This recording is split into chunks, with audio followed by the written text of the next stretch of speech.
آج کا ہمارا موضوع ہے عشرہ رحمت کے حوالے سے۔ ایسے رمضان کا پورا ہی مہینہ رحمتوں کا مہینہ ہوتا ہے، اللہ تعالیٰ نواز رہے ہوتے ہیں، ہمیں پکار رہے ہوتے ہیں، کوئی ہے مانگنے والا آؤ مجھ سے مانگو۔ اب یہ تو ہماری بدبختی ہوگی کہ اگر ہم اس مہینے کا فائدہ نہ اٹھا پائیں۔ محسن بھائی، اگر ہم عشرہ رحمت کی فضیلتوں پہ بات کریں، کیونکہ پہلا عشرہ رمضان المبارک کا، تو اس کے بارے میں ذرا بیان کیجیے، اس کی فضیلت بیان کیجیے۔ جزاک اللہ تعالیٰ فی الدارین۔ نحمدہ و نصلی علی رسولہ الکریم، اما بعد، فاعوذ باللہ من الشیطان، بسم اللہ الرحمن الرحیم۔ قال اللہ تعالیٰ فی القرآن المجید لا تقنطوا من رحمت اللہ، وقال اللہ مقاما آخر وما ارسلناک الا رحمۃ للعالمین۔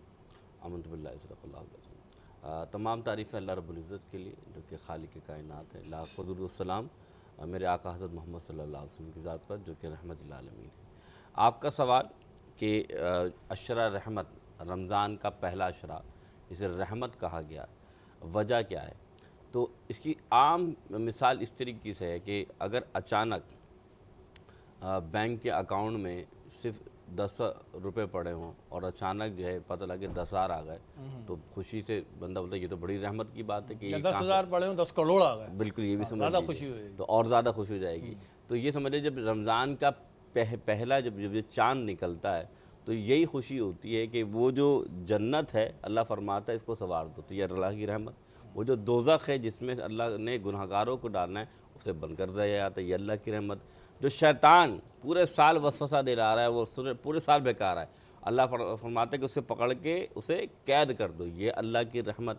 اور سب سے بڑی بات اللہ کے فرماتے ہیں اللہ تعالیٰ پہلے ہی دن سے نظر رحمت بندے پہ کرنا شروع کر دیتا ہے۔ اتنی رحمت فرماتا ہے کہ ہر دن اللہ تعالیٰ کئی لاکھ گناہگاروں کو بخش رہا ہوتا ہے۔ پھر یہی نہیں ہم کہتے ہیں یا اللہ ہماری دعا قبول نہیں فرماتا۔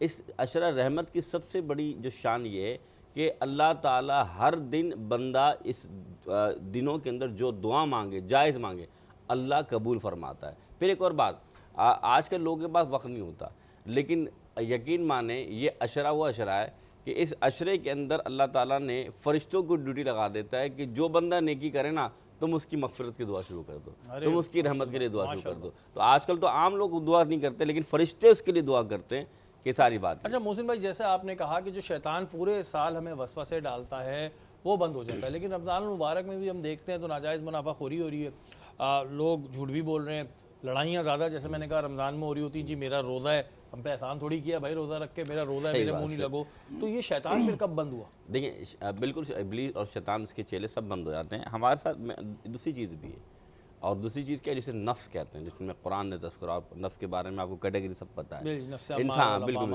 تو آپ جانتے ہیں اچھی طریقے سے۔ تو یہ جو نفس ہے نا یہ انسان کے ساتھ چپکا ہوا ہے، جسے خواہشات کہتے ہیں، اور انسان کی خواہشات، شیطان تو بند ہو گیا لیکن خواہشات تو ختم نہیں ہوئی نا، خواہشات تو بند نہیں ہوئی، تو انسان تو اپنی خواہشات کے آگے مجبور ہو جاتا ہے۔ اگر انسان جھوٹ بولتا ہے تو وہ خواہشات اتنی حاوی ہیں کہ وہ روزہ رکھنے کے بعد بھی اس سے وہ فعل ادا ہو رہا ہے۔ یہی تو ہے، اسی کا نام تو تقویٰ ہے، اسی کا نام تو دیکھنے کہ اللہ تعالیٰ تمہیں رحمت سے نواز رہا ہے، کیا کہ تم نے شیطان بھی قید کر دیا، جنت کے دروازے بھی کھول دیے، فرشتے دعائیں کی مغفرت بھی کر رہے ہیں، ہر قدم پر جو ہے وہ 1 سال کی عبادت کا ثواب مل رہا ہے، 1 سال گناہ معاف کا ثواب مل رہا ہے۔